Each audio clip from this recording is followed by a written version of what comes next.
ಬಸವ ಕಲ್ಯಾಣ ತಹಶೀಲ್ದಾರ್ ಕಚೇರಿಯಲ್ಲಿ ಲಂಚಾವತಾರ. News first ಕ್ಯಾಮೆರಾದಲ್ಲಿ ಸಿಬ್ಬಂದಿ ಲಂಚಾವತಾರ ಸೆರೆಯಾಗಿದೆ. ಚಾಮಾಬಾಯಿಯ ಪಹಣಿ ಬದಲಾವಣೆಗೆ ಲಂಚಕ್ಕೆ ಬೇಡಿಕೆ ಇಟ್ಟಿದ್ದಾರಂತೆ. 20,000ಕ್ಕೆ ಡಿಮ್ಯಾಂಡ್ ಮಾಡಿ 15,000ಕ್ಕೆ ಡೀಲ್ ಕನ್ಫರ್ಮ್ ಆಗಿತ್ತು, ಫೈನಲ್ ಆಗಿತ್ತು. ಲಂಚ ಕೊಟ್ಟಿಲ್ಲ ಅಂದರೆ ಒಂದೇ ಒಂದು ಫೈಲ್ ಮೂವ್ ಆಗೋದಿಲ್ಲ. ತಹಶೀಲ್ದಾರ್ ಕಚೇರಿಯ ಮುಂದೆಯೇ ಲಂಚಕ್ಕೆ ಡಿಮಾಂಡ್ ಇಟ್ಟಿದ್ದಾರೆ. ತಹಶೀಲ್ದಾರ್ ಕಚೇರಿ ಕಂದಾಯ ಇಲಾಖೆಗೆ ಸೇರಿದಂಥ ಕಚೇರಿ. ಅದರಲ್ಲೂ ಕೂಡ ಗ್ರಾಮೀಣ ಪ್ರದೇಶದಲ್ಲಿ ಬರುವಂಥ ಬಡವರು ಇಲ್ಲಿಗೆ ಬರ್ತಾರೆ. ಅವ್ರ ಜಮೀನಲ್ಲಿ ಏನೋ ಸಮಸ್ಯೆ ಆಗಿರುತ್ತೆ, ಪಹಣಿಯಲ್ಲಿ ಸಮಸ್ಯೆ ಆಗಿರುತ್ತೆ, ಅವರು ಬಂದಿರ್ತಾರೆ, ಅವ್ರಲ್ಲಿ ದುಡ್ಡೇ ಇರೋದಿಲ್ಲ. ಆದರೆ ಈ ಕಂದಾಯ ಕಚೇರಿಗಳಲ್ಲಿ, ಇಲಾಖೆಯ ಕಚೇರಿಗಳಲ್ಲಿ ದುಡ್ಡು ಬಿಚ್ಚಿದ ಯಾವ ಕೆಲಸನೂ ಆಗೋದಿಲ್ಲ. ಒಂದೇ ಒಂದು ಫೈಲ್ ಮೂವ್ ಆಗೋದಿಲ್ಲ. ಈ ಕಡೆಯಿಂದ ಎತ್ತಿ ಆ ಕಡೆಗೆ ಇಡೋದಿಲ್ಲ. ಇಲ್ಲಿ ಆಗಬೇಕಾಗಿದ್ದು ಒಂದೇ, ಆ ಪಹಣಿಯಲ್ಲಿ ಹೆಸರು ಬದಲಾವಣೆ ಆಗಿತ್ತಂತೆ. ಆ ಹೆಸರು ಬದಲಾವಣೆ ಮಾಡಿದ್ದು ಕೂಡ ಇಲಾಖೆಯ ಅಧಿಕಾರಿಗಳೇ.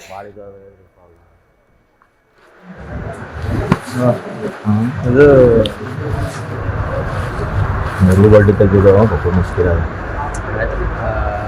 ಮಾಡಿಸಿ ಏಟಂದ್ರೆ ಎಷ್ಟು ನೀವು ಹೇಳ್ರಿ ಹೇಳಿದ 15 ಮಾಡಿಸಿ 15 ಅವ್ರು ರಿಕ್ವೆಸ್ಟ್ ಮಾಡಿರ್ತೀವಿ ಸರಿ. ಈಗ ಸರ್ದೆ ನಮ್ದ್ರೆ ಎಲ್ಲ ಬಿಟ್ಕೊಟ್ಟು ಸರ್ದು ಇಷ್ಟೇ ಹೇಳ್ತೀನಿ ಬುಕ್ಕೊಳತ್ತಿದ್ರಿ ಹಾಂ ಮುಗ್ಸಾಕಮ್ ಸುಮ್ಮನೆ ಇಟ್ಕೊಂಡೆ ಕೊಡಮ್ಮಿ ಅನ್ನಿಸ್ತದ. ಗರೀಬರ 3 ಬಡ್ಡಿ ತೆಗ್ದಾರ.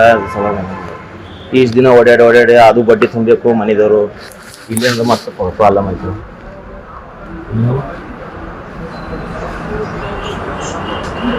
ಬೊಕ್ಕಳತ್ತಿದಾರ 15 ಅಂದ್ರೆ ಬೊಕ್ಕಳಾಗ್ಲತ್ತ. 15 ಮಾಡ್ಲತ್ತೀರಿ. ಈಗ ನೀವು ಇದ್ರಂತ ನೀವು ಹೇಳ್ತೀರಂತ ಏಟ್ ರಿಕ್ವೆಸ್ಟ್ ಮಾಡ್ತಾ ಇದು ಸಾಗರದ್ದು ಬಿಟ್ಟು ಮತ್ತೆ ಒಂದು ಕೇಸಿ ತುಂಬ ಇರ್ತೇವೆ.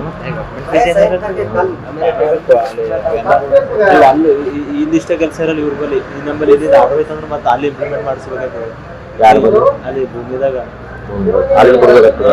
ಅಸಲಿಕ್ಕಿಂತ ಅದು ಎಲ್ಲ ಹಿಡ್ಕೊಂಡು ಪಾಣಿ ಮ್ಯಾಗಿಂದ ಇದು ಪಾಣಿ ಅವ್ರು ಮತ್ತೆ ಇವರು ತಲಾಟಿ ಅವ್ರಿಗೆ ಕೇಳತ್ತಿರು. ತಲಾಟಿ ಏನು ಅಲ್ಲಿ ನೀರು ಕೊಡೋದು ಅದೇ ಕೇಳ ಅದು ಸರ್ ಕಲ್ಸದ ಅಂತ ಹೇಳಿ ತಹಸೀಲ್ದಾರ್ ಸರ್ ಹೇಳ.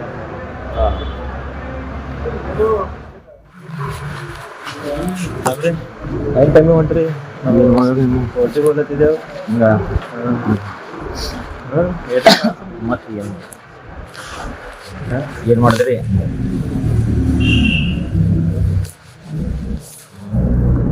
ನೋಡ್ರಿ ಎಷ್ಟು ಅಂತಾರೆ ಅಂತ ಭಾಳ ಇದು ಪ್ರಾಬ್ಲಮ್. ಇದು ಮೊದಲು ಬಡ್ಡಿ ತೆಗೆದು ಬೊಕ್ಕ ಮುಷ್ಕಿರ ಮಾಡಿಸಿ ಏಟಂದ್ರೆ ಎಷ್ಟು ನೀವು ಹೇಳ್ರಿ ಅಂದ್ರೆ ನಾನು ಹೇಳಿದ 15 ಮಾಡಿಸಿ 15 ಅವ್ರು ರಿಕ್ವೆಸ್ಟ್ ಮಾಡಿರ್ತೀವಿ ಸರಿ. ಈಗ ಸರ್ದೆ ನಮ್ದ್ರೆ ಎಲ್ಲ ಬಿಟ್ಕೊಟ್ಟು ಸರ್ದು ಇಷ್ಟೇ ಹೇಳ್ತೀನಿ ಬುಕ್ಕೊಳತ್ತಿದ್ರಿ ಹಾಂ ಮುಗ್ಸಾಕಮ್ ಸುಮ್ಮನೆ ಇಟ್ಕೊಂಡೆ ಕೊಡಮ್ಮಿ ಅನ್ನಿಸ್ತದ. ಗರೀಬರ 3 ಬಡ್ಡಿ ತೆಗ್ದಾರ. ಸವಾಗ ಇಷ್ಟು ದಿನ ಓಡಾಡಿ ಅದು ಬಡ್ಡಿ ತುಂಬಬೇಕು ಮನೆದವರು. ಇಲ್ಲಿ ಅಂದ್ರೆ ಮತ್ತೆ ಪ್ರಾಬ್ಲಮ್ ಆಯ್ತು. ಬೊಕ್ಕಳತ್ತಿದಾರ 15 ಅಂದ್ರೆ ಬೊಕ್ಕಳಾಗ್ಲತ್ತ. 15 ಮಾಡ್ಲತ್ತೀರಿ. ಈಗ ನೀವು ಇದ್ರಂತ ನೀವು ಹೇಳ್ತೀರಂತ ಏಟ್ ರಿಕ್ವೆಸ್ಟ್ ಮಾಡ್ತಾ. ಇದು ಸಾಗರದ್ದು ಬಿಟ್ಟು ಮತ್ತು ಒಂದು ಕೇಸಿ ತುಂಬ ಇರ್ತೇವೆ. ಅಲ್ಲಿ ಇಲ್ಲಿಷ್ಟ ಕೆಲಸ ಇರಲ್ಲ ಇವ್ರ ಬಳಿ. ಈ ನಂಬಲ್ಲಿ ಇದ್ದಿದ್ದು ಆಗೋಯ್ತು ಅಂದ್ರೆ ಮತ್ತೆ ಅಲ್ಲಿ ಇಂಪ್ಲಿಮೆಂಟ್ ಮಾಡಿಸ್ಬೇಕಾಗ್ತದೆ. ಯಾರು ಬಳಿ ಅಲ್ಲಿ ಭೂಮಿದಾಗ ಅಲ್ಲಿ ಕೊಡ್ಬೇಕಾಗ್ತದೆ. ಅಸಲಿಕ್ಕಿಂತ ಅದು ಎಲ್ಲ ಹಿಡ್ಕೊಂಡು ಹೇಳೋದು ಪಾಣಿ ಮ್ಯಾಗಿಂದ ಇದು ಪಾಣಿ ಅವ್ರು ಮತ್ತೆ ಇವರು ತಲಾಟಿ ಅವ್ರಿಗೆ ಕೇಳತ್ತಿರು.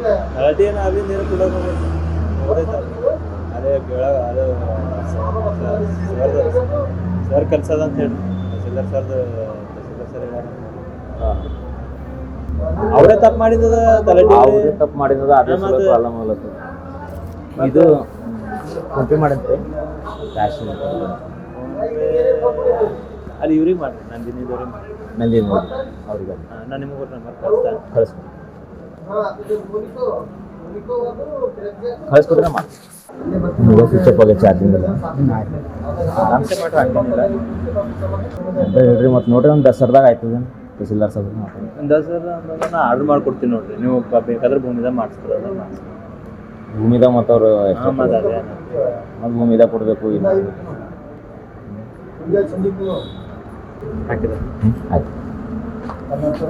ಯಾವ ಬರಲಿ ಮತ್ತೆ ಹಾಕಷ್ಟು ಫೋನ್ ಮಾಡಲಿ ಮಗ ಅವ್ರಿಗೆ ಹಾಕಿ ಫೋನ್ ಮಾಡಿ. ಶಿವಾನಂದ್ ಡೀಟೇಲ್ಸ್ ಕೊಡ್ತಾರೆ. ಶಿವಾನಂದ್ ಇವ್ರಿಗೇನು ತೃಪ್ತಿ ಅನ್ನೋದೇ ಇಲ್ವಾ? ಎಷ್ಟು ತಿಂತಾರೆ ದುಡ್ಡನ್ನು? ಈ ಹಿಂದೆನೂ ಈ ಥರದ ಆರೋಪ ಏನಾದರೂ ಇತ್ತಾ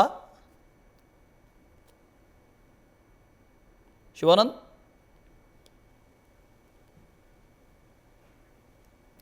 ಶಿವಾನಂದ್, ಧ್ವನಿ ಕೇಳಿಸ್ತಾ ಇದ್ರೆ ಈ ಹಿಂದೆ ಏನಾದರೂ ಆರೋಪಗಳಿತ್ತಾ ಅಲ್ಲಿರುವಂಥ ಅಧಿಕಾರಿಗಳ ಮೇಲೆ? ಮತ್ತೆ ಸಂಪರ್ಕ ಮಾಡೋಣ. ತೃಪ್ತಿ ಅನ್ನೋದೇ ಇಲ್ವಾ? ಎಷ್ಟು ತಿಂತೀರಾ ದುಡ್ಡು? ಅದು ಬಡವ್ರ ಕೈಯಲ್ಲಿ ರೀ, ಅಸಹ್ಯ ಅಲ್ವಾ? ಮಾತಾಡಿದ್ದು ಕೇಳಿಸ್ಕೊಂಡ್ರೆ ಅದರಲ್ಲಿ ಬಡವರಿದ್ದಾರೆ, ಬಡವರಾದರೂ ಪರವಾಗಿಲ್ಲ, ಒಂದು 15ಕ್ಕೆ ಲಾಕ್ ಮಾಡೋಣ ಅಂತ. ಯಾರು ಕೊಡ್ತಾರೆ ಇವರೆಲ್ಲ ದುಡ್ಡನ್ನ? ತಹಶೀಲ್ದಾರ್ ಕೊಡ್ತಾರ? ಈ ಸಣ್ಣ ಪುಟ್ಟ ಅಧಿಕಾರಿಗಳು ಇರ್ತಾರೆ ನೋಡಿ, ಸಿಬ್ಬಂದಿಗಳು ಇರ್ತಾರೆ ನೋಡಿ, ಇವರ ಮೂಲಕ ಡೀಲ್ ಮಾಡೋದು. ಅದು ನೇರವಾಗಿ ಎಲ್ಲ ಹೋಗುತ್ತೆ? ತಹಶೀಲ್ದಾರ್ಗೆ ಹೋಗುತ್ತೆ. ಶಿವಾನಂದ್, ನನ್ನ ಧ್ವನಿ ಕೇಳಿಸ್ತಾ ಇದ್ರೆ ಇವ್ರಿಗೆ ತೃಪ್ತಿ ಅನ್ನೋದಿಲ್ವಾ ಅಂತ ಈ ಸಿಬ್ಬಂದಿಗಳಿಗೆ, ಅಧಿಕಾರಿಗಳಿಗೆ? ಇದ್ರ ಬಗ್ಗೆ ತಹಶೀಲ್ದಾರ್ ಏನಾದರೂ ರಿಯಾಕ್ಟ್ ಮಾಡಿದಾರಾ? ಜೊತೆಗೆ ತಹಶೀಲ್ದಾರ್ ಮೇಲೆ ಈ ಹಿಂದೆ ಎಲ್ಲಾದರೂ ಈ ಥರದ ಆರೋಪ ಕೇಳಿ ಬಂದಿತ್ತಾ?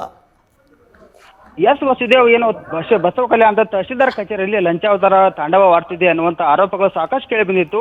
ಸಾರ್ವಜನಿಕರಿಂದ ಸಾಕಷ್ಟು ದೂರುಗಳು ಸಹ ಏನು ನ್ಯೂಸ್ ಫಸ್ಟ್ಗೆ ಕೇಳಿ ಬಂದಿತ್ತು. ಹೀಗಾಗಿ ಏನೋ ನ್ಯೂಸ್ ಫಸ್ಟ್ ತಂಡ ಅಲ್ಲಿ ಒಂದು ತೆರಳಿದಂಥ ಸಮಯದಲ್ಲಿ ಅಲ್ಲಿನ ಏನು ಕಚೇರಿ ಸಿಬ್ಬಂದಿ ಇದ್ದಾರೆ ಬೇಕಾಬಿಟ್ಟು ಅಂದ್ರೆ ರಾಜಾರೋಷವಾಗಿ ಆ ಒಂದು ಸ್ಥಳದಲ್ಲಿ ಕಚೇರಿ ಸ್ಥಳದಲ್ಲಿ ಏನೋ ಒಂದು ಲಂಚಕ್ಕೆ ಬೇಡಿಕೆ ಇಡ್ತಾರೆ. ಏನೋ ಬಸವ ಕಲ್ಯಾಣ ತಾಲೂಕಿನ ಉಜ್ಜಳಂಬ ಗ್ರಾಮದ ಏನು ಜಮಾಬಾಯಿ ಎಂಬುವರ ತಿದ್ದುಪಡಿ ಇರುತ್ತೆ. ಆ ತಿದ್ದುಪಡಿಗಾಗಿ ಏನು ಅಲ್ಲಿನ ಸಿಬ್ಬಂದಿ ಏನಿರ್ತಾರೆ 6 ತಿಂಗಳಿಂದ ಅಲ್ಲಿದ್ರು ಕೂಡ ಅಲ್ಲಿ ಯಾವುದೇ ಕೆಲಸಗಳಾಗಿರಲ್ಲ. ಹೀಗಾಗಿ ಅಲ್ಲಿನ ದೂರದಾರ ಏನಿದ್ದಾರೆ ಪ್ರವೀಣ್ ಎಂಬುವರು ಅವ್ರಿಗೆ ಅವ್ರ ಗಮನಕ್ಕೆ ತರ್ತಾರೆ. ಆವಾಗ ರಾಹುಲ್ ಎಂಬುವನ ಪರಿಚಯ ಆದ ತಕ್ಷಣ ಆತನ ಏನ್ ಮಾಡ್ತಾನೆ, ರಾಜಾರೋಷವಾಗಿ ಹಣಕ್ಕೆ ಬೇಡಿಕೆ ಇಡ್ತಾನೆ. ಅಂದ್ರೆ ಮೊದಲು ಅವನು 20,000ಕ್ಕೆ ಡಿಮ್ಯಾಂಡ್ ಮಾಡ್ತಾನೆ. ಡಿಮ್ಯಾಂಡ್ ಮಾಡಿದ ತಕ್ಷಣ ಏನೋ ಇವನು ಏನಿರ್ತಾನೆ, ಇಲ್ಲ ಸರ್ ಅಷ್ಟು ಆಗಲ್ಲ ಅಂತ ಅಂದ ತಕ್ಷಣ ಇಲ್ಲ 15 ಮಾಡಿದೀವಿ ಅಂತ ಒಂದು ಮಾತುಕತೆಗೆ ಅವರು ಫೈನಲ್ ಮಾಡ್ಕೋತಾರೆ. ಅದಾದ ಬಳಿಕ ಏನು 15,000 ಅಮೌಂಟನ್ನ ಕೊಡಿ ಎನ್ನುವಂಥ ಮಾತನ್ನ ರಾಹುಲ್ ಅವರು ರಾಜಾರೋಷವಾಗಿ ಹೇಳ್ತಾರೆ. ಈ ಬಳಿಕ ಏನ್ ಮಾಡ್ತಾನೆ, ಅವನು 5,000 ಫೋನ್ ಪೇ ಹಾಕ್ಬೇಕು ಅಥವಾ ಕ್ಯಾಶ್ ಇಲ್ಲ ಅಂದ ತಕ್ಷಣ ಅಂದ್ರೆ ತಹಶೀಲ್ದಾರ್ ಕಚೇರಿ ಏನಿದೆ, ಕಚೇರಿ ಎದುರುಗಡೆನೆ ಒಂದು ನಂದಿನಿ ಪಾರ್ಲರ್ ಇರುವಂತದ್ದು. ಆ ಪಾರ್ಲರ್ ಮೂಲಕ ಹಣವನ್ನ ಪಡೆಯುವಂತ ಕೆಲಸವನ್ನ ಏನು ಕಚೇರಿ ಸಿಬ್ಬಂದಿ ಮಾಡ್ತಾ ಇರ್ತಾರೆ. ಇದರಲ್ಲಿ ತಹಶೀಲ್ದಾರ್ ಪಾಲ್ ಕೂಡ ಇದೆ, ಭೂಮಿ ಕೇಂದ್ರದ ಪಾಲಿದೆ ಅನ್ನುವಂಥ ಮಾತನ್ನ ಸ್ವತಃ ಅಲ್ಲಿ ಸಿಬ್ಬಂದಿ ಹೇಳ್ತಾ ಇರುವಂತದ್ದು. ಈ ಹಿನ್ನೆಲೆ ಅಲ್ಲಿ ಸಾಕಷ್ಟು ದೂರುಗಳು ಕೂಡ ಇದಾವೆ ಅನ್ನುವಂಥ ಮಾತನ್ನ ಸ್ವತಃ ಶಾಸಕ ಶರಣೋತ್ಸವ ಅವರು ಆರೋಪ ಮಾಡಿದ್ರು. ಜೊತೆಗೆ ಅಲ್ಲಿನ ದೂರದಾರನೇ ಪ್ರತಿಯೊಬ್ಬರು ಯಾವುದೇ ಕೆಲಸಕ್ಕೆ ಹೋದ್ರು ಕೂಡ ಪಾಣಿ ಬದಲಾವಣೆ ಆಗಿರ್ಬೋದು, ತಿದ್ದುಪಡಿ ಆಗಿರ್ಬೋದು, ಜಮೀನು ವೇತನ ಮಂಜೂರಿ ಇವೆಲ್ಲ ಯಾವುದೇ ಕೆಲಸಕ್ಕೆ ಹೋದ್ರೂ ಕೂಡ ಹಣ ನೀಡಲೇಬೇಕು ಎನ್ನುವಂಥ ಒಂದು ಆರೋಪ ಅಲ್ಲಿ ಸಾಕಷ್ಟು ಕೇಳಿ ಬರ್ತಾ ಇದ್ದು. ಹೀಗಾಗಿ ತಹಶೀಲ್ದಾರ್ ಇದಕ್ಕೆ ಕುರಿತಾಗಿ ಯಾವುದೇ ಪ್ರತಿಕ್ರಿಯೆಯನ್ನ ನೀಡಿಲ್ಲ sir. Okay, thank you Shivanand. News first ನಿರ್ಭೀತಿಯಿಂದ ನಿಮ್ಮ ಪರವಾಗಿ.